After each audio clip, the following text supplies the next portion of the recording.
Hi, my name's Dan Keane. I'm a composer, producer, and musician based in London.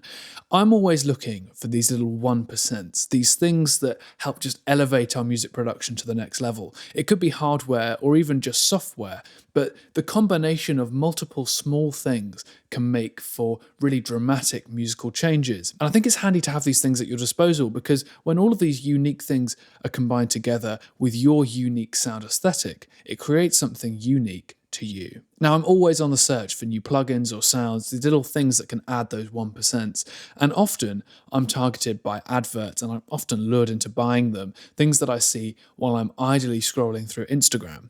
Something really caught my eye recently, something that I thought was just a plugin for emulating lo-fi sounds. But it turns out it's real and it's a microphone and it's called the Soup Can.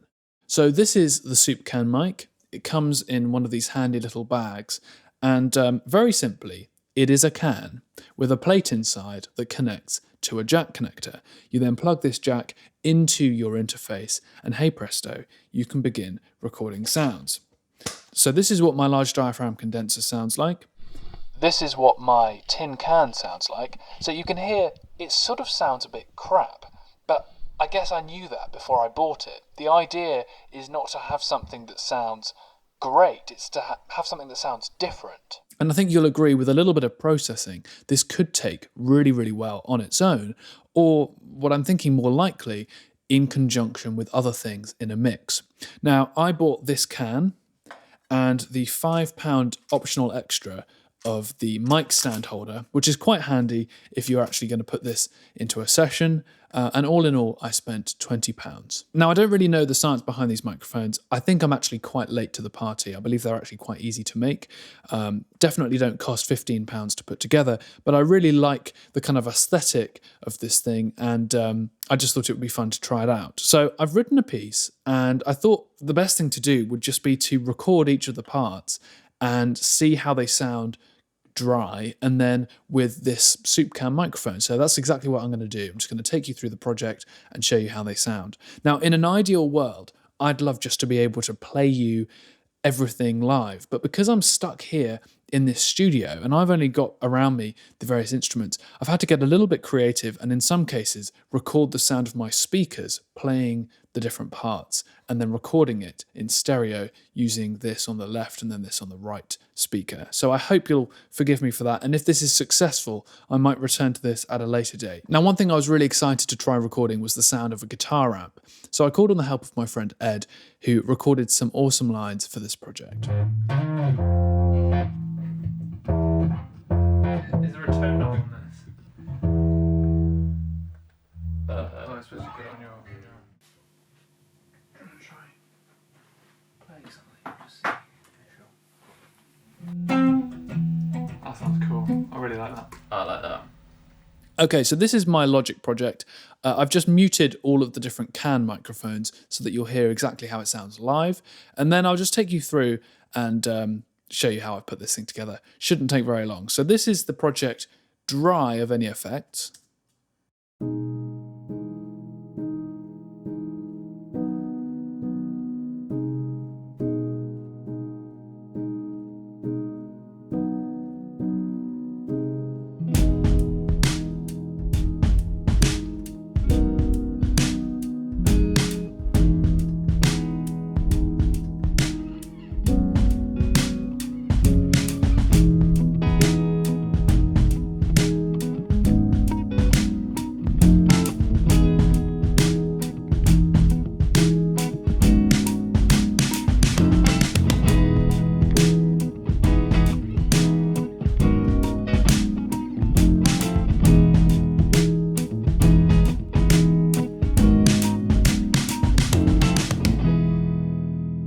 So that's the kind of track that takes really well to a bit of lo-fi production anyway, and I wrote it with that in mind really. So I'm just going to loop this section round and round, and then I'm going to play without and then with, and then I'll solo so you can hear what I've done, and then I'm going to go a little bit more in depth and show you how I've actually processed each part. So here we go.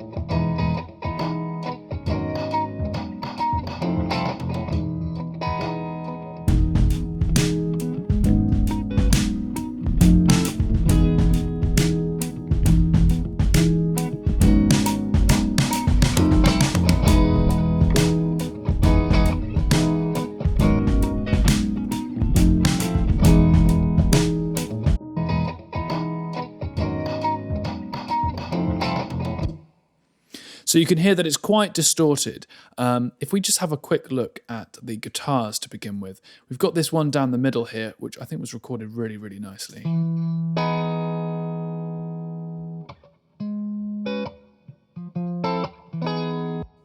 So if I just take off all of the EQ and kind of processing, this is what it sounded like dry.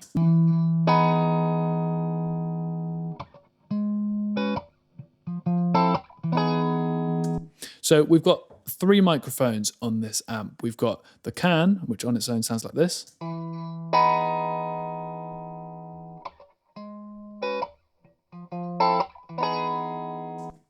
We've got a bog standard but fantastic Shure SM58.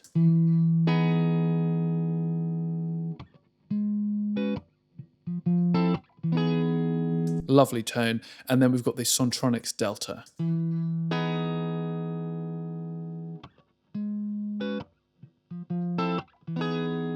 So as I start to blend these in, you'll be able to hear the different effects that each microphone has on the sound.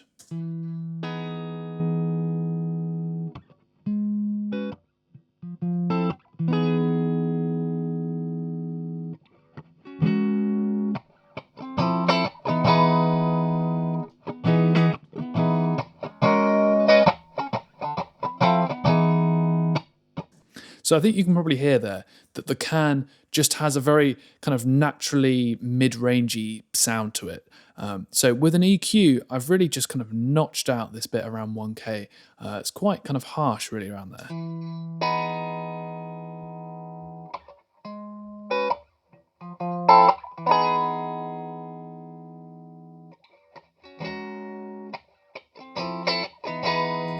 You can see I've also used the Decapitator, which I find works really well if you just want something that adds a little bit of crunch, a little bit of drive.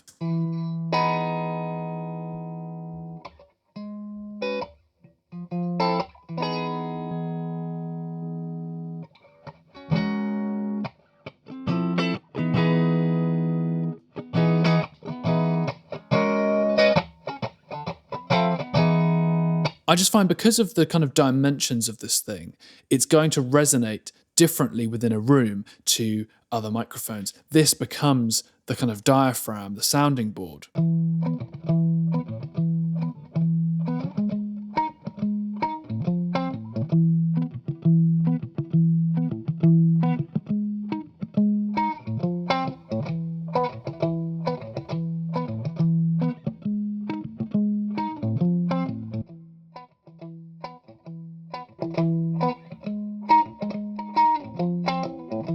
So it helps to add that kind of high frequency sort of twang that you'll notice the 58 and the Delta didn't have naturally.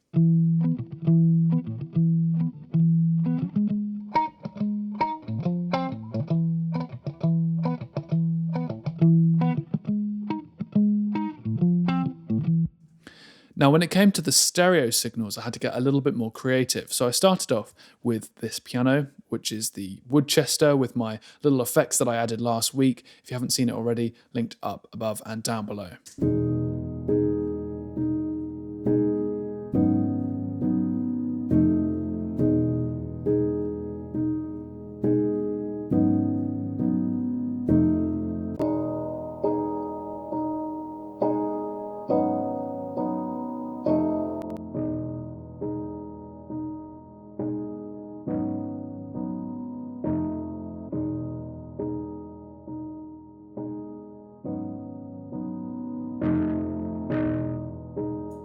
So I'm a big fan of sort of distorting things. This sounds to my ears a little bit like a kind of cassette plugin might be where they saturate things. It's quite tasteful, and you can see that I'm using an EQ on the way in and on the way out. So I'm controlling the way the harmonics have reacted to the Decapitator. In this first case, I'm just pulling down the high range because it was just a little bit too metallic for my liking.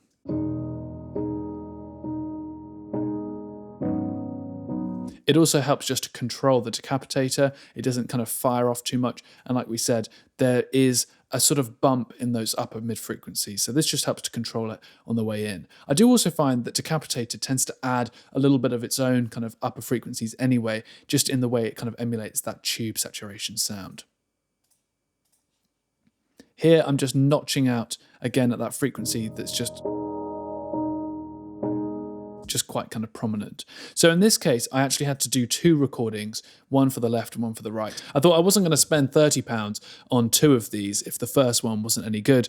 I quite like it, and I would be interested to see how this sounds as a pair of drum overheads or something. I can't imagine actually walking into Abbey Road or somewhere with one of these and be taken seriously, but you know, it does work pretty well, I think. So let me just mix this in with the piano and you can hear the blend.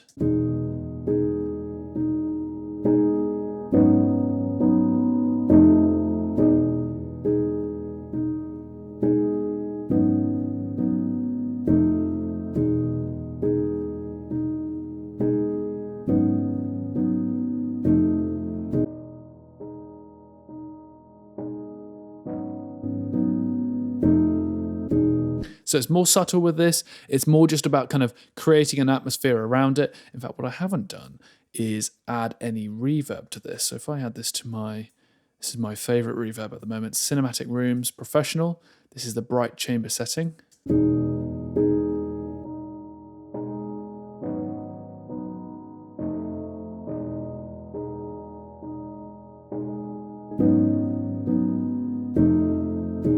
So this might just help to kind of create a little bit more space. If I show you how this sounds also on the bass as well, I did a similar thing.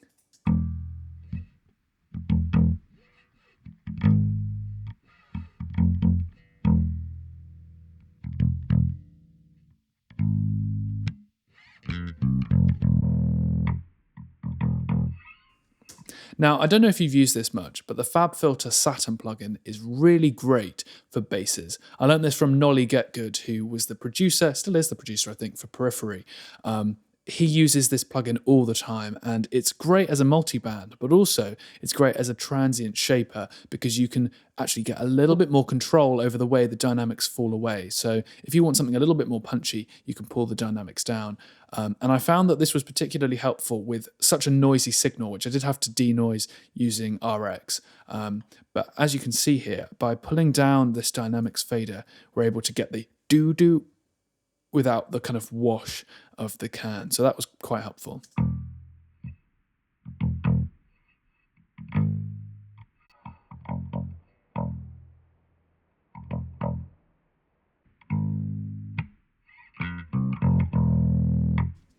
And I actually found that this was slightly out of phase.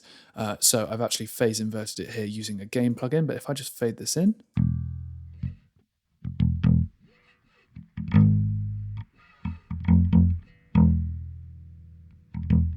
it just helps to give a little bit of crunch, a little bit of kind of, a little bit more bite, I suppose, than the amp sound was getting. This was actually just modeled through a Kemper, so it wasn't a real bass amp, although it does sound very realistic. Finally, let's just get on to drums. This is one of my favorite drum kits at the moment. This is the John Mayer Soft Drums kit, which is available for free from, is it available from Piano Book? I'll link it down below. I have a few little cheeky plugins that I use on this just to kind of give it a little bit more life. This is what it sounds like dry of any effects.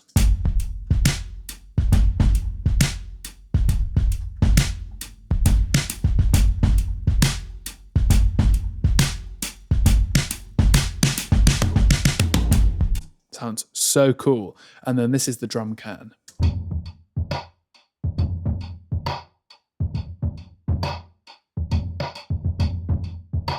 So if I blend them in together, you'll hear the effect they have.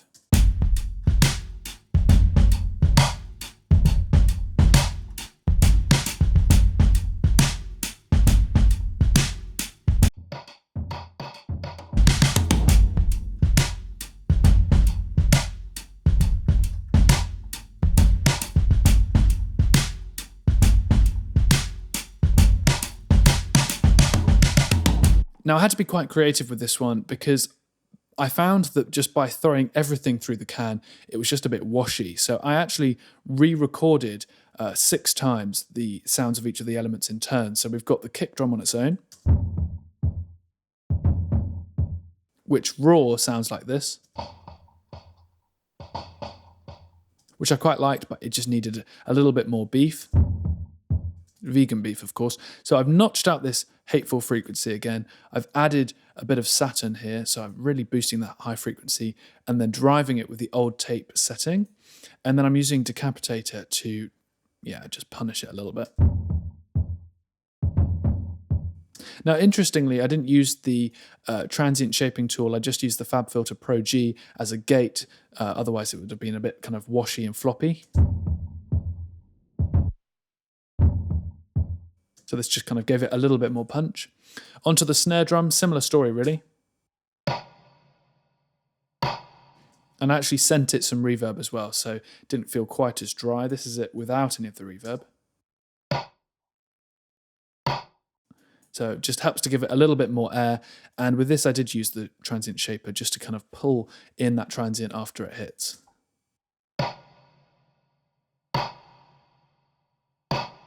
Finally, we've got little percussion-y bits. This is mainly hi-hats.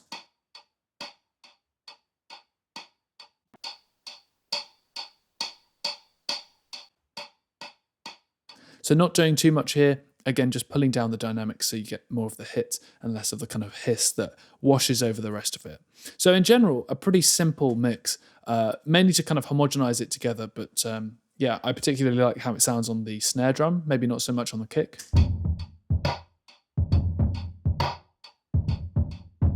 But I think when blended in with the original signal, it has a sort of parallel distortion kind of vibe.